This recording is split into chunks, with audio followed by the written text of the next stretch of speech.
folks, welcome back to Indaba Africa. This is Chris once again.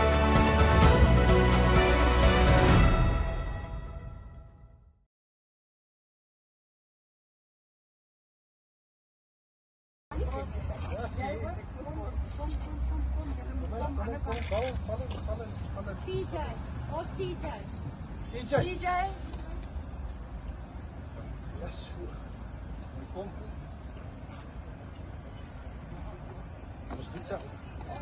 Is maar net sy ouderdom, moenie worry nie. This is for the President of South Africa. You are not going to divide us anymore. We as a nation and as organizers of different groups, from this day forward, we are going to cross this line at the Union Building, and as of today, we are united. Let's go, guys. On the swirl. Here we go. Thank you, Debbie. Hey folks, welcome back to Indaba Africa. This is Chris once again. Today, the 27th of February, 2021, there was a march on the Union Buildings in Pretoria. This is the capital of South Africa. Unlike previous marches, this one was lightly attended. Approximately 100 people showed up for this event to call for government action against the violence that's falling all over rural South Africa, affecting people living in rural areas and farmers specifically, domestic terrorism directed to chase people off of farms and off of property throughout South Africa. The group Unite Against Farm Murders and Attacks, led by Kali Roo, was out today with approximately 100 protesters showing up, including bikers, at the Union Buildings in South Africa, in Pretoria.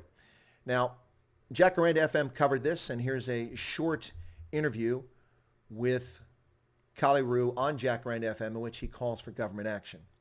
We're going to intensify our protest actions against farm murders and attacks. And today, we continue. Again, we raise our voice against these brutal attacks that still continue on our farms and farmers who are brutally still being murdered. And the last couple of weeks ago, even the two people on the farm was set alight. So, and for this we say enough is enough. We need to do something. We need the immediate intervention of the government into these farm attacks, because it can't go any longer on with this brutal attacks, the senseless attacks on our farming community. And also, we need to do something also to secure our food security in South Africa. And that concerns everybody. So if you're not taking action now, then the food security will be, or the food will be in jeopardy in the future for the generations to come. So that's why we embark on this protest action again, so that people, South Africa and also the world, can see that we are still not happy with the situation on our farms. What's interesting about this Jacaranda report is, if you find it, it's one of the few pieces of news coverage about this protest, albeit it was a small protest, but nonetheless, this is a critically important topic in South Africa today. So Jacaranda is one of the few places that covered this event so far. It'll perhaps appear in the newspapers tomorrow, but today, very little coverage of it online. And you notice if you go to Jacaranda's website, they say that the organizer, Kali Roo, alleges that in the past 2 weeks, 2 people were set alight and killed on farms. Well, in fact, there's no alleging to that. We know for a fact that Duffy Oosthuizen, 84 years of age, and her partner Umtas, 86 years of age, were attacked outside the rural farmstead, a rural farm holding in Gauteng, beaten, assaulted, tortured, drug into a room, left in there, and the house was lit on fire for them to burn to death. There's no alleging. This is a police report. This is a matter of fact. The Jacaranda folks need to do a little bit of research here rather than simply make allege.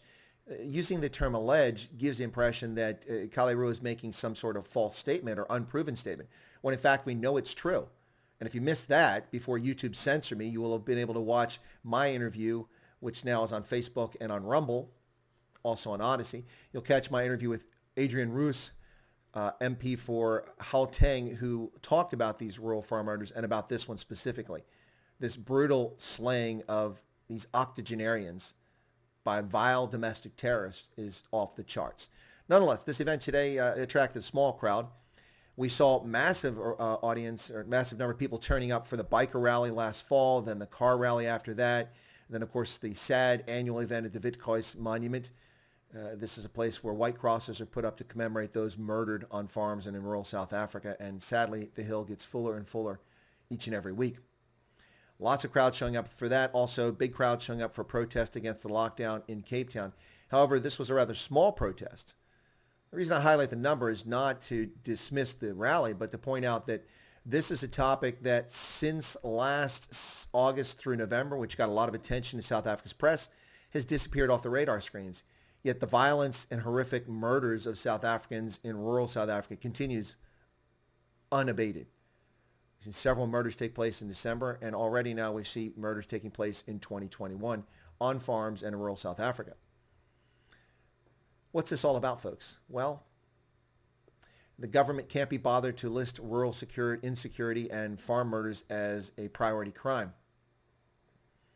And it has undermined rural security for over a decade with the removal of the commando system, which provided at least some degree of security with reserve forces who were called up frequently on weekends, but also during the week, activated and had far quicker responses than law enforcement, which is non-existent in much of rural South Africa, leaving South Africans as prey for the criminal syndicates, the violent, demented people who torture them, and for the domestic terrorists who seek to chase them off the land.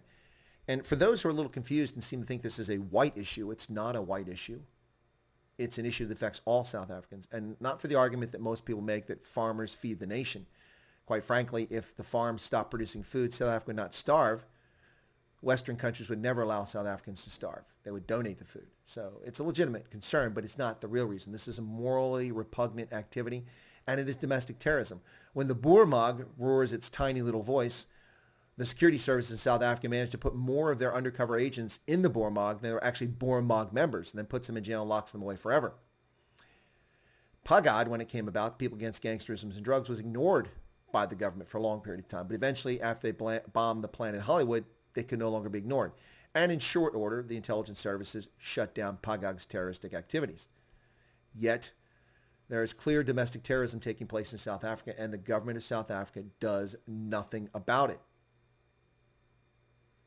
This is an ordinary crime. Hardly. Contrary to President Cyril Ramaphosa, who lies to the world with his statement that there are no farm murders in South Africa, or Police Chief Beckett Cile's fraudulent assertion that this is just ordinary crime, the horrific and pointless murder of people like Dufi Oosthuizen and Omtas are not ordinary crime. These are hateful, vengeful, vile, disgusting crimes.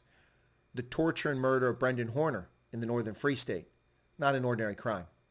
This is terrorism, pure and simple, to send a message to people, to get off the land, to go away, to leave. And it's high time the world started taking notice. Hashtag the world must know. The world must know about the horrific things taking place in South Africa. It didn't start yesterday. Didn't start in 2010. Didn't start in 2000 or 1994. This has been going on for decades. But it picked up a pace in the mid-1990s. And since the mid-period of the aught decade, about 15 years ago, it has been absolutely horrific. The number of commercial farmers in South Africa has declined dramatically, in part due to this, also because of consolidation, modernization, and just people not wanting to be on farms. All that plays a role. But this domestic terrorism needs to end. It needs to be addressed. The world needs to pay attention to this. And for those trolls who are trying to stop the signal, you can't stop the signal. The signal goes everywhere. Anyway, folks, thanks for tuning in. Appreciate your support for Chris Wyatt Africa.